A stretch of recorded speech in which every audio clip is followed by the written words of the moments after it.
The lights in the great hall dimmed as Admiral Jack Morrison walked to the center of the room. His black uniform showed the wear of many battles, and his gray hair spoke of years spent protecting human worlds far from Earth. Around him sat creatures from 47 different planets. Some looked almost human, others were so strange they needed special machines just to breathe in the same air. The Galactic Council had met here on the neutral world of Haven Prime for over 300 years. Wars had been stopped in this room. Peace treaties had been signed at these very tables. Today, Jack hoped to save not just humanity, but perhaps the entire galaxy. "Members of the Council," Jack began, his voice carrying clearly through the vast chamber. 3 days ago, we lost contact with the Kepler mining colony. 2 days ago, the research station at Wolf 359 went silent. Yesterday, our deep space sensors detected something that should frighten us all. The hologram projector came to life. Above his head, stars appeared in the air, showing the outer edge of the galaxy. Jack pointed to a dark area where stars seemed to be going out one by one. The Vorthic swarm has returned. A wave of nervous sounds filled the hall. Some aliens clicked their teeth. Others made low humming noises. The tall, thin Altarians moved their forearms in what Jack knew was a sign of fear. Captain Lisa Grant sat in the human section of the gallery, watching the faces of the alien representatives. She had commanded the frigate Phoenix for 5 years, fighting pirates and settling disputes between colonies. She had seen fear before, but this was different. This was terror. The Vorthic were not just another enemy. They were something far worse. They did not want to rule or conquer. They wanted to consume. Every world they touched was stripped bare. The very rocks were eaten by their biomachines. The air itself was sucked away to feed their endless hunger. "How many ships?" asked Chancellor Vex of the Corvaxi Empire. His people were known as great warriors with thick armor plating covering their bodies. Even he sounded worried. "Our scouts counted over 10,000 vessels in the first wave," Jack replied. "Intelligence suggests there are many more behind them. They are moving toward the galactic core at incredible speed." The room erupted in chaos. Representatives began talking at once in dozens of different languages. The translation devices struggled to keep up. Lisa could hear fragments of angry words and frightened whispers. "Order! Order!" called the speaker, an ancient being whose species had long ago given up physical bodies to become pure energy. "Admiral Morrison will continue." Jack waited for quiet to return. The Vorthic have already consumed 6 human colonies. Over 2 million people are dead or missing. Their bioships are unlike anything we faced in the border wars 50 years ago.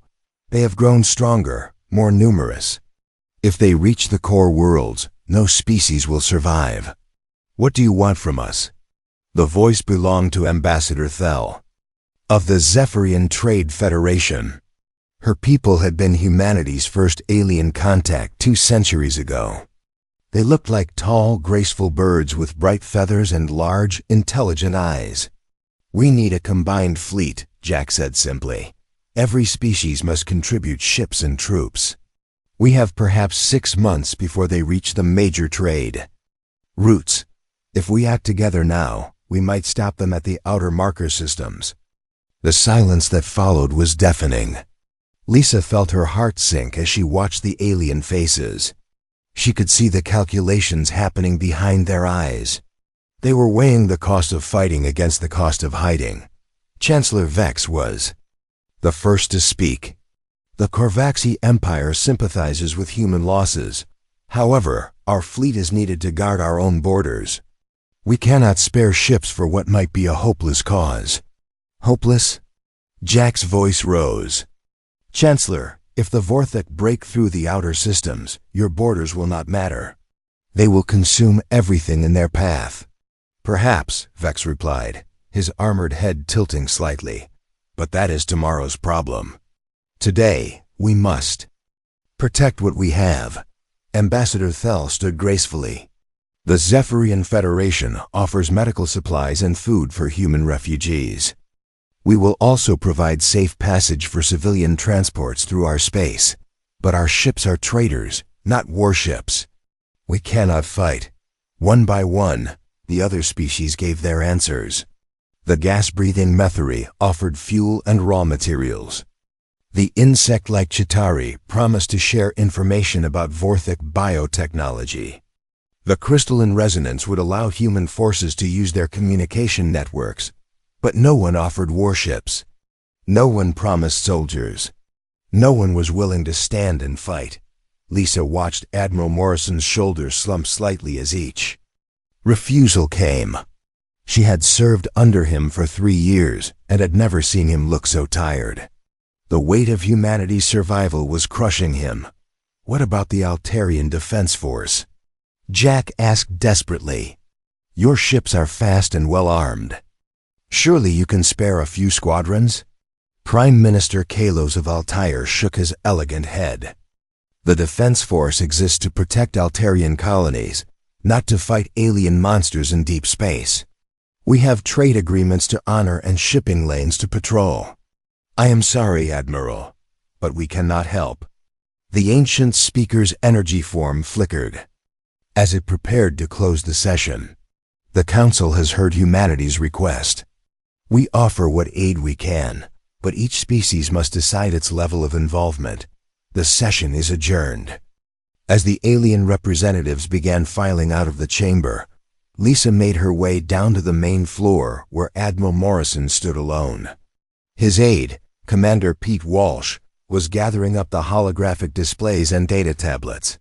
Admiral, Lisa said quietly, "What are our orders?" Jack looked at her with tired eyes. "We go home, Captain. We gather every ship, every soldier, every weapon we have, and we make our stand alone. Sir, the fleet analysis shows we have maybe 300 ships. Of the line. Intelligence says the Vorthic have thousands. The math doesn't work. No, it doesn't," Jack agreed. But running the numbers was never humanity's strong point. "We have something they don't understand." "What's that, sir?" Jack smiled for the first time that day, but it was not a happy expression. "We're used to fighting alone. Every war we've ever fought, we started as the underdog. The Vorthic think numbers are everything. They're about to learn different." As they walked toward the shuttle bay, Lisa thought about her crew aboard the Phoenix. They were good people, all volunteers who had chosen to serve far from home. In a few weeks, she might be ordering them to their deaths.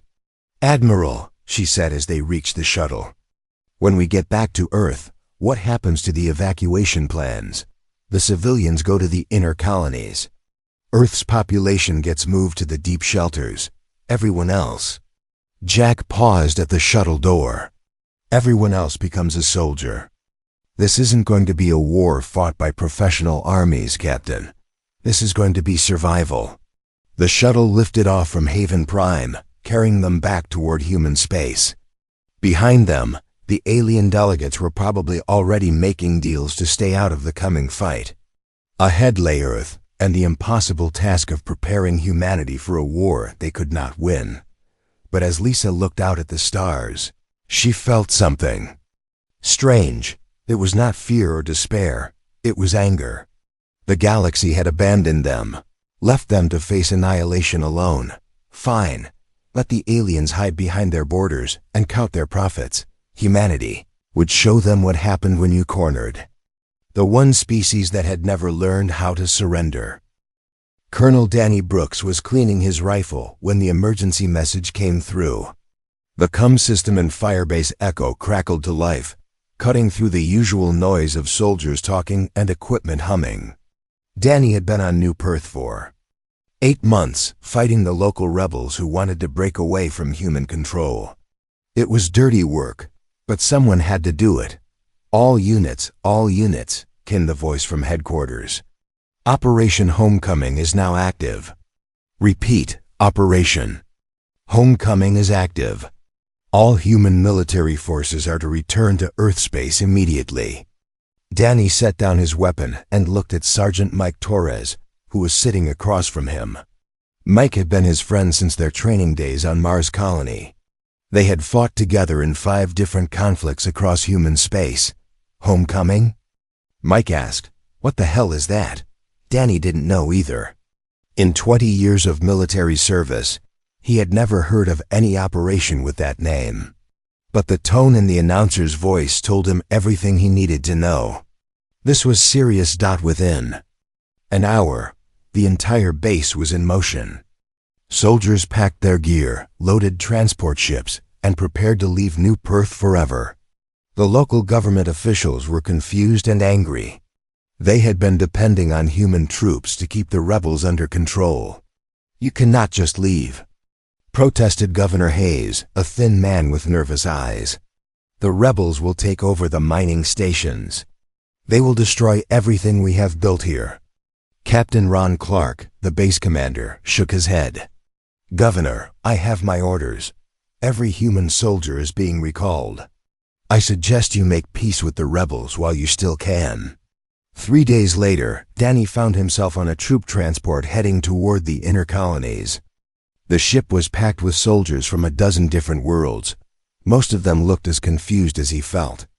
They had left behind half-finished wars, abandoned their posts, and walked away from missions that had taken years to complete. The transports. Captain, a woman named Beth Martinez, called the senior officers together in the ship's small briefing room. Danny squeezed in with the others, noting faces he recognized from previous campaigns. There was Colonel Jane Foster from the Jupiter, Moons, Major Will Parker from the Asteroid Belt, and Commander Lisa Stone from the Deep Space Patrol. "Ladies and gentlemen," Captain Martinez began, "I've been authorized to brief you on the situation.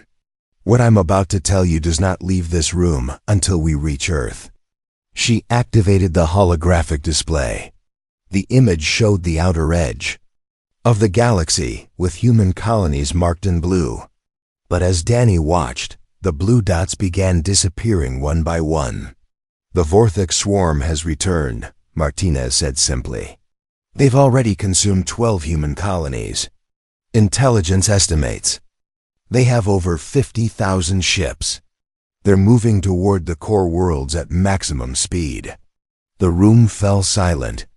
Danny had heard stories about the Vorthik from older soldiers. They described creatures that ate entire worlds, leaving nothing but empty space behind. He had always thought the stories were exaggerated. "How long do we have?" asked Colonel Foster. "Maybe 6 months before they reach the Terran barrier," Martinez replied. Admiral Morrison tried to get help from the Galactic Council. Every alien species refused to send military support.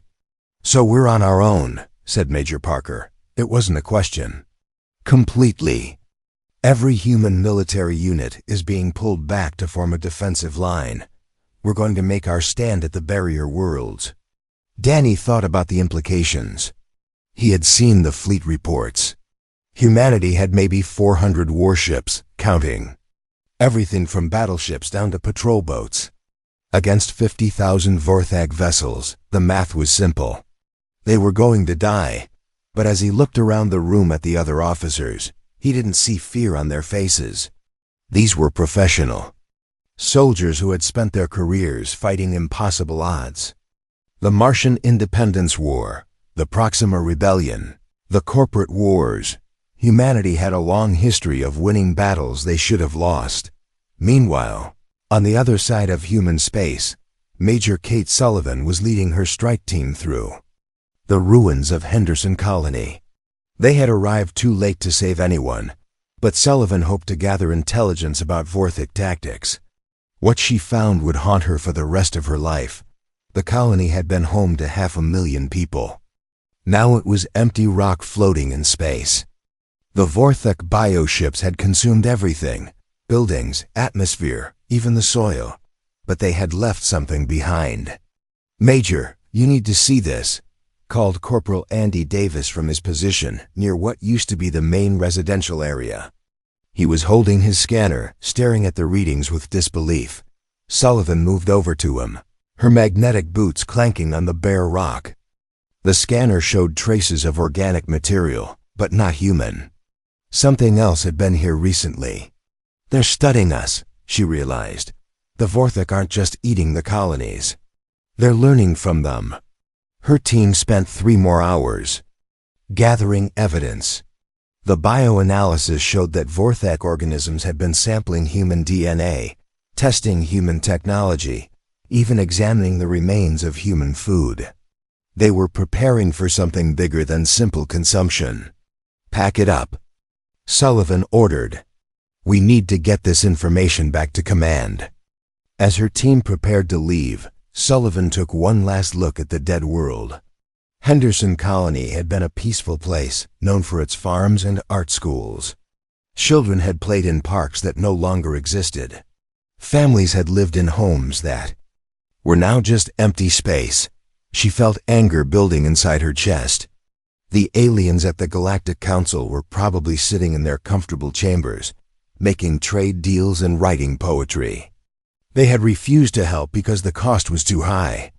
While Sullivan thought, they were about to learn what the real cost of cowardice looked like. Back on Earth, General Frank Pierce stood in the Pentagon's war room, looking at displays that showed the largest military mobilization in human history. Every soldier, every ship, every weapon was being pulled back to defend the core worlds.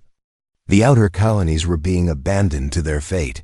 Pierce was 63 years old and had commanded forces in every major conflict of the past 30 years. He had fought corporate armies on the gas mines of Titan. He had led the assault on the pirate stronghold at Vesta Station. He had been the one to negotiate the peace treaty that ended the Proxima Rebellion. But this was different. This wasn't about territory or resources or political control. This was about survival. General, said his aide, Colonel Sarah Martinez, the fleet commanders are requesting a meeting. They want to know the overall strategy. Pierce nodded. Set it up for tomorrow morning. And Sarah, make sure they understand the situation. We're not trying to win a war. We're trying to buy time for the evacuation. That evening, Pierce walked out onto the balcony of his apartment in Washington. The city looked normal. People were going about their daily lives, unaware that their entire species was facing extinction. Most of them didn't even know about the Vorthok threat yet. The government was keeping it quiet to prevent panic, but panic might be exactly what they needed. Pierce had seen what happened when humans were truly desperate. They became something else entirely. Something dangerous. His grandfather had told him stories about the old wars on Earth, before humans reached the stars. In those conflicts, entire nations had fought with everything they had. Men and women had sacrificed their lives for people they would never meet. Children had learned to make weapons out of scrap metal and determination. Maybe that was what humanity needed now. Not just soldiers, but an entire species ready to fight for survival. Pierce looked up at the stars and wondered how many human colonies were already gone. How many people had died while he stood here making plans? The Vorthok were coming, and no one was going to help. Fine. Humanity had been alone before. They would be alone again, but they would not go quietly. Commander Rick Hayes stood on the bridge of his destroyer Valiant, watching the sensor displays with growing unease. The Terran barrier stretched across 12 star systems, forming humanity's last line of defense. Each system had been turned into a fortress with weapon platforms, minefields, and patrol ships guarding every approach route. New Gibraltar was the strongest point in the barrier. The planet had been a military base for over a century, its surface covered with bunkers, shield generators, and massive gun batteries. If the Vorthok wanted to reach Earth, they would have to come through Gibraltar first. Contact on long-range sensors, reported Lieutenant Amy Carter from her position at the tactical station. Multiple ships dropping out of hyperspace at the system edge. Rick moved to look over her shoulder. The display showed dozens of red dots appearing near the outer planets. Then dozens became hundreds. Then hundreds became thousands. My God, whispered Ensign Tom Wilson from the communications station. "How many are there?" "More than we counted on," Rick replied grimly. He opened a channel to the fleet. "All ships, this is Valiant. We have incoming Vorthic scouts. Form up. On knee and prepare for contact." The human fleet at New Gibraltar was impressive by their standards. 43 warships from heavy cruisers down to patrol boats.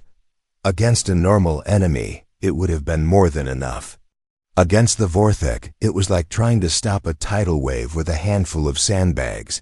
But Rick had something the Vorthic didn't expect. He had been studying their tactics for months, reading every report from the destroyed colonies. The aliens fought in massive formations, overwhelming their enemies with sheer numbers. They were used to facing opponents who panicked and broke when outnumbered. "Signal the fleet," Rick ordered. "We're going to hit them with Pattern Delta." Pattern Delta was one of the new tactics developed by human strategists. Instead of fighting in traditional battle lines, the human ships would scatter and attack from multiple directions. They would strike fast, cause damage, and disappear before the enemy could respond. The Vorthic scout fleet moved toward New Gibraltar in a solid wall of bioships. Each vessel looked like a massive insect, with organic armor plating and weapon pods that pulsed with bioluminescent light. Rick had seen images of these ships before, but seeing them in person was different. They looked alive in a way that made his skin crawl. "All ships, execute Pattern Delta," Rick commanded. The human fleet scattered like a flock of birds. Some ships dove toward the planet, using its gravity well to increase their speed. Others climbed above the system plane, attacking from an unexpected angle. The Valiant led a group of destroyers in a direct charge at the enemy formation. The Vorthic responded exactly as Rick had hoped. Their neat formation began to bend and stretch as different groups tried to engage multiple human forces at once. Their bioships were fast and well-armed, but they were designed for mass attacks, not flexible tactics. "Target the lead ship," Rick ordered. "All weapons fire." The Valiant's main guns opened up, sending streams of plasma into the alien formation. Other human ships joined in, creating a crossfire that the Vorthic couldn't avoid. 3 bioships exploded in brilliant flashes of light, but the aliens adapted quickly. Rick watched as the Vorthic formation began to split into smaller groups, each one targeting a different human ship. The organic vessels moved with surprising grace, their living hulls shifting and changing to absorb damage.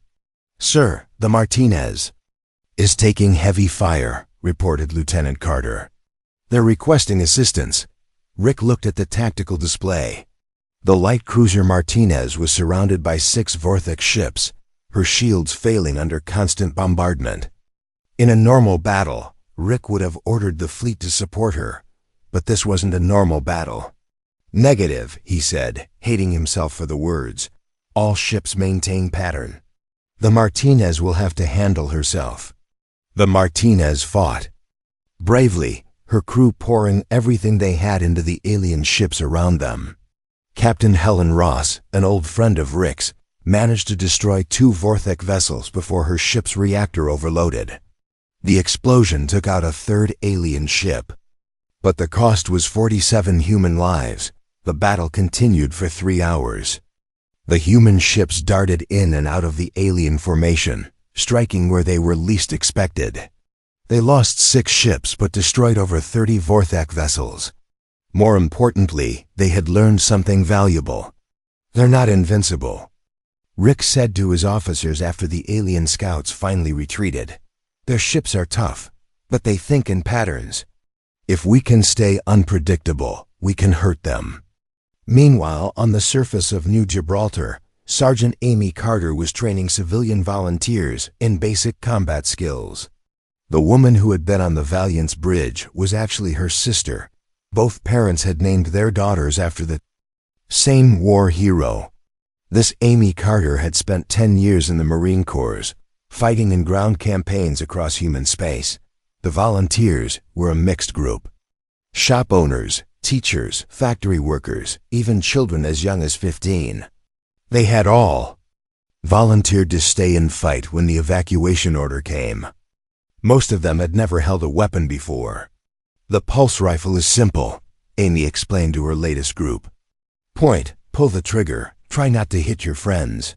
The Vorthic ground forces are tough, but they bleed just like anything else. An old man named Joe Smith raised his hand. Sergeant, what do these things actually look like? Amy had been dreading that question. She activated the holographic display, showing images captured from the destroyed colonies. The Vorthic ground troops looked like a nightmare combination of insect and machine.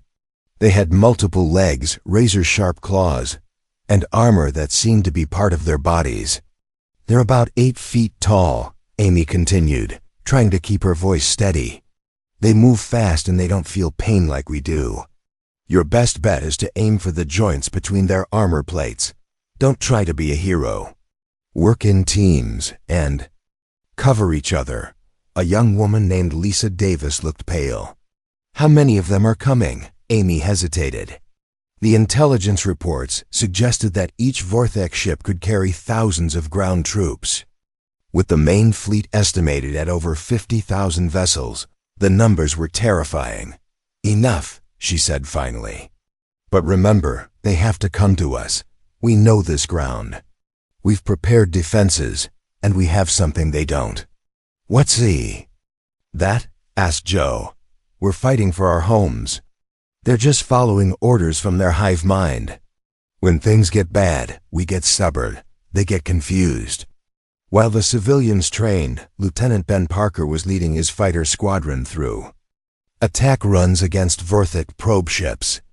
The alien scouts were getting bolder, coming closer to the main defensive positions each day. Ben's job was to make them pay for their curiosity. The human fighters were small and fast, designed for hit-and-run attacks. They carried plasma torpedoes and railguns, weapons that could punch through alien armor if used correctly.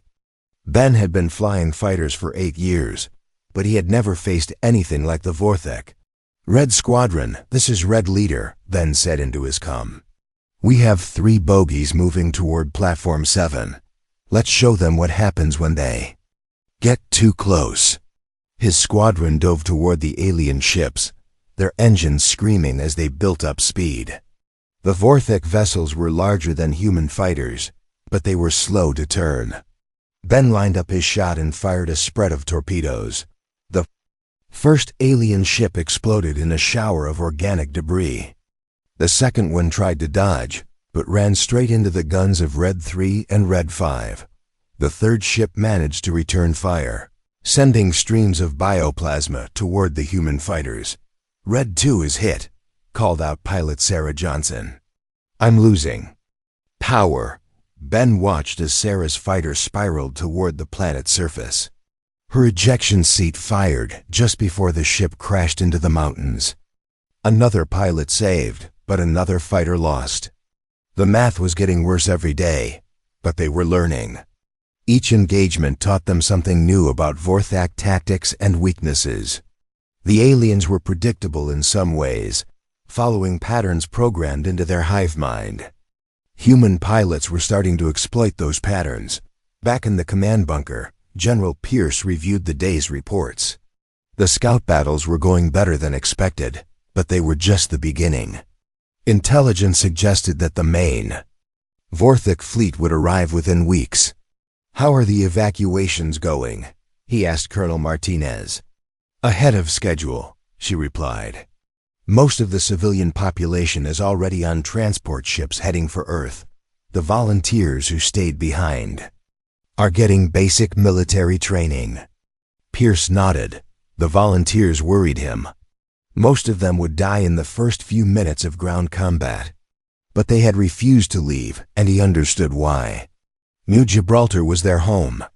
Some things were worth dying for, outside the bunker. The planet's 3 moons were rising over the mountains. Pierce remembered coming here as a young lieutenant, thinking it was the edge of civilization. Now it was humanity's last hope. The Vorthic were coming, and when they arrived, the the real war would begin. The main Vorthak fleet arrived at New Gibraltar on a Tuesday morning. Captain Steve Rogers was drinking coffee in the mess hall of his heavy cruiser Defiant when the alarm bells started ringing.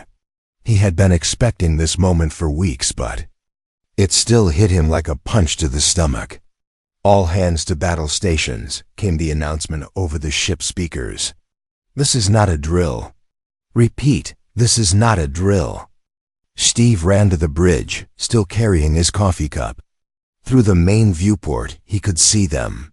Thousands of bioships dropping out of hyperspace, so many that they blocked out the stars.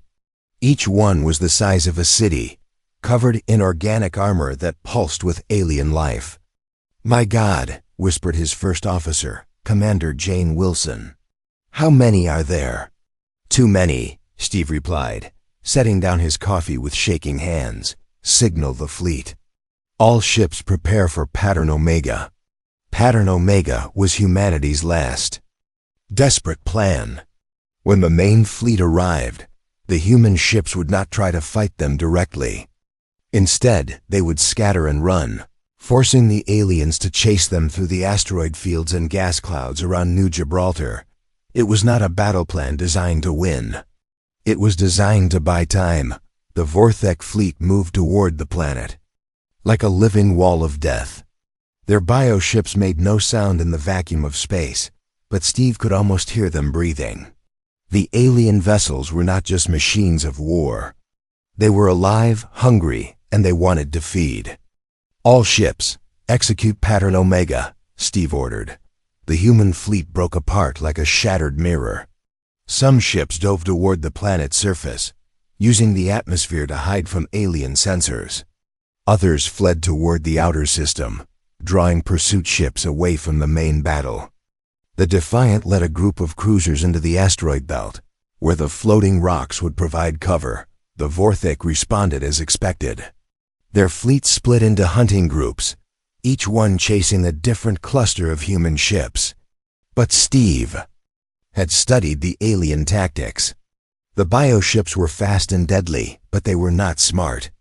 They followed simple patterns programmed into their hive mind. "Contact bearing 270 Mark 15, reported his tactical officer. 6 bogies closing fast. Steve looked at the sensor display. The Vorthak ships were moving in perfect formation, just like they had at every other battle. They expected the humans to either fight or run. They were not prepared for what came next. "All ships, execute hammer strike," Steve commanded. The human cruisers suddenly reversed course, charging directly at the alien formation. At the same time, a group of destroyers that had been hiding behind a large asteroid came out shooting. The Vorthak found themselves caught between two forces, taking fire from multiple directions. 3 alien ships exploded before they could react. But the others quickly adapted, their biohulls shifting and changing to face the new threat. Steve watched in fascination as the organic armor actually moved, creating new weapon ports and shield configurations. "Target the lead ship," Steve ordered. "All weapons, continuous fire." The Defiant's guns opened up, sending streams of plasma into the alien vessel. The bioship's armor absorbed most of the damage, but Steve could see scorch marks spreading across its surface. The creature was hurt, but it was also angry. The Vorthak ship turned toward the Defiant, its weapon pods glowing with deadly energy. Steve had seen what those bioweapons could do. They fired streams of acid that could eat through human armor in seconds. "Evasive action," he called out. But it was too late. The alien weapon struck the Defiant's port side, burning through the armor plating like it was paper. Emergency alarms rang throughout the ship as atmosphere vented into space. Steve felt the deck shake under his feet as internal explosions rocked the vessel. "Damage report," he called out over the noise. "Hull breach on decks 4 through 6, reported his damage control officer. "We've lost main power to the port weapons. Life support is failing in Section 7. Steve looked at the tactical display. The Defiant was hurt, but still fighting. Around them, other human ships were engaged in similar battles throughout the system. Some were winning, others were dying. "Signal the Yorktown," Steve ordered. "Tell Captain Davis we need covering fire." The heavy cruiser Yorktown came charging. Out of a gas cloud, her guns blazing. Captain Sarah Davis had been Steve's friend since their academy days. She knew exactly what he needed without being told. The Yorktown's attack caught the Vortex ships by surprise. While they were focused on the damaged Defiant, Davis hit them from their blind side. 2 more alien vessels exploded, their biohulls rupturing like burst balloons, but the victory was short-lived. More Vortex ships were arriving every minute, drawn by the sounds of battle. Steve realized that the human fleet was being slowly surrounded. The aliens had more ships than humanity had ammunition.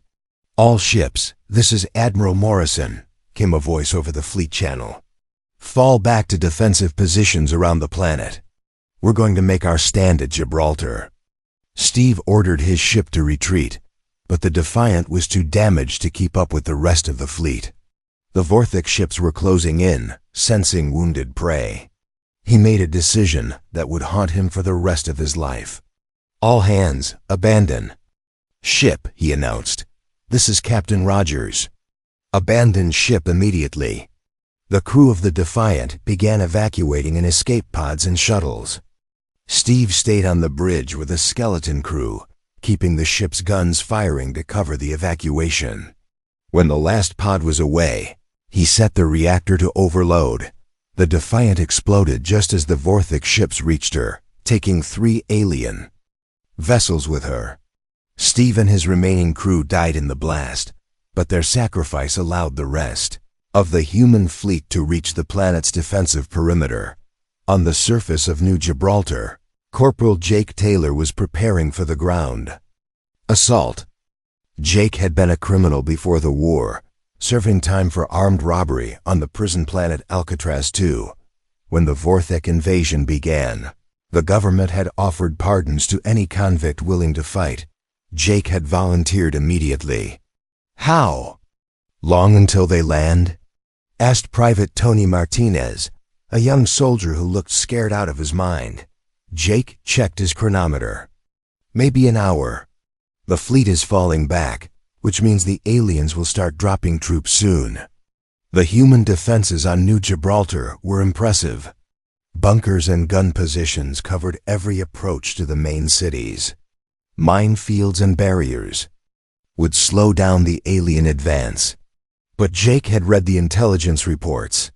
The Vortex ground forces were like nothing humanity had ever faced.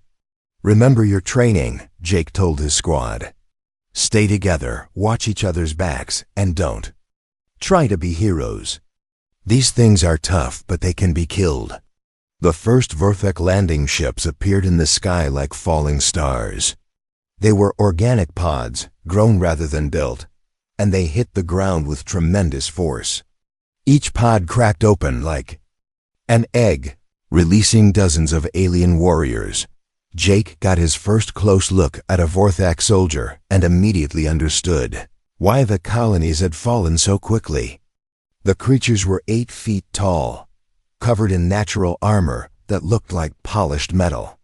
They had 6 legs that could move independently, allowing them to scuttle across rough terrain at incredible speed. Their arms ended in claws that could cut through steel, open fire. Jake shouted. The human defenders opened up with everything they had. Pulse rifles, plasma cannons, and rocket launchers filled the air with deadly energy. Several Vortex warriors fell, their alien blood staining the ground green dot, but for every one that died, 2 more took its place. The landing pods kept coming, disgorging an endless stream of alien soldiers. Jake watched in horror as his carefully prepared defenses were slowly overwhelmed. "Fall back to the secondary line," he ordered his squad. "We can't hold here." As they retreated, Jake saw other human units doing the same thing. The professional soldiers were holding together, but the civilian volunteers were starting to break. Many of them had never seen real combat before. The sight of the alien warriors was too much for their nerves, but some of the civilians surprised him. An old man named Joe Smith, who had been a shopkeeper before the war, stood his ground and killed 3 Vorthak with nothing but an old hunting rifle. A teenage girl named Susan Brown used homemade explosives to destroy an entire alien squad. These were not soldiers, Jake realized. They were ordinary people who had been pushed too far. The aliens had made a mistake when they came to New Gibraltar. They had assumed that humans would break when faced with overwhelming odds. They were about to learn different. Colonel Sarah Davis was coordinating the evacuation of wounded soldiers and civilians from the battle zones. Her medical transport ships were running constant flights between Gibraltar and the refugee centers on Earth. Each ship carried hundreds of injured people, many of them bearing wounds that would never fully heal. How many more loads? She asked her aide, Lieutenant Bob Wilson. At least 20, he replied, looking exhausted. The field hospitals are overwhelmed. The Vorthak weapons cause damage that our medical equipment can barely treat. Sarah nodded grimly. The alien bioweapons didn't just kill. They caused injuries that seemed designed to create maximum suffering. Acid burns that ate through flesh and bone, poison that attacked the nervous system, diseases that turned the victim's own immune system against them. But the wounded kept fighting. Soldiers with missing limbs returned to duty as soon as